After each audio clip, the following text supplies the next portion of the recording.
so basically I'm going to use two products. One is a brow pomade and the other one is a powder. The first one I'm going to dip into is the Anastasia Beverly Hills Brow Pomade, and it is in the color medium brown.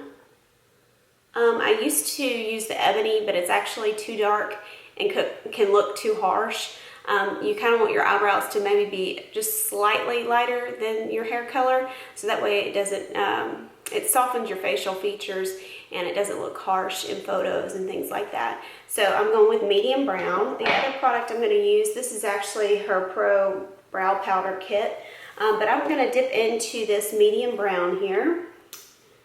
And there is the lighter shade and then a darker shade. I'll probably use more of the darker shade. And I'll use that to do the ombre effect, where it's a little bit lighter here, and as you go out it gets darker. So first thing I'm going to do is dip in using my Anastasia Beverly Hills Brow Pencil. I can't remember what the number is, but it's got a spoolie on one end and a little knife-like brush on the other. So I'm going to dip in. It does not take a lot. Basically, that's about how much I'm going to use. I'm going to dip it on the back of my hand and sharpen it like a knife. So back and forth on both sides. And I'm going to get all my brows going in the correct direction. And then I'm going to basically start with the tail first and proceed out. I go a little bit beyond the natural hair growth on the tail, just to kind of widen the brow, or lengthen the brow, I guess is what I'm trying to do. And so I'll do about 2/3 of the brow with this actual pomade. And if you ever get too much product, you can actually use the spoolie on the other end to kind of brush through to get any excess out.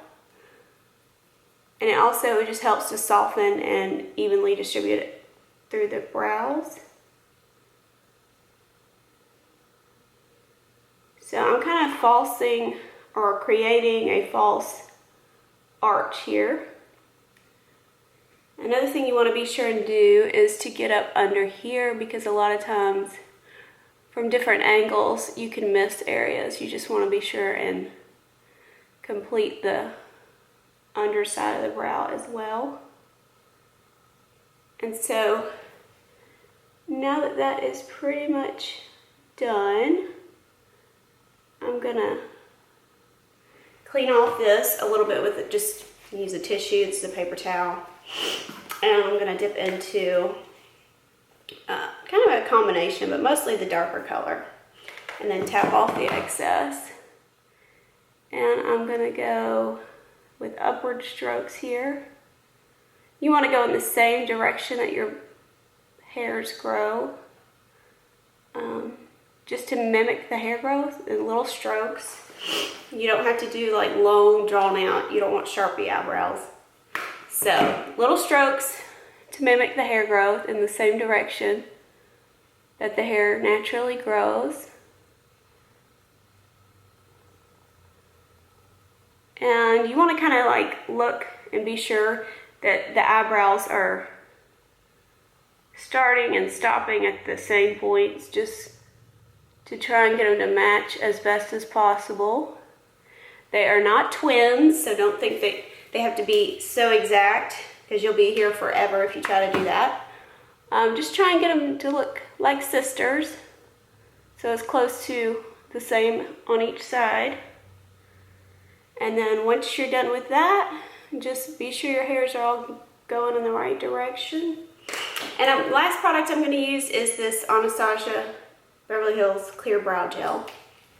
It's like hairspray for your eyebrows, so it keeps all the brows going in the right direction. If you don't have long eyebrows or don't have a lot of eyebrows, then you can definitely skip this process. Another item you can use is a toothbrush, an old toothbrush or a clean toothbrush, and spray it with hairspray and then brush through, and that'll keep the hair staying as well. It works the same and it's cheaper. So There's a lot of good a lot of good eyebrow products that you can find. You don't have to get the name brand Anastasia. Maybelline's starting to carry some. A lot of different makeup brands that are less expensive, drugstore brands are starting to carry it. But these are just the two that I've grown to like and love, and just what I like to use. So I hope y'all enjoyed this and have fun. Thanks. Bye.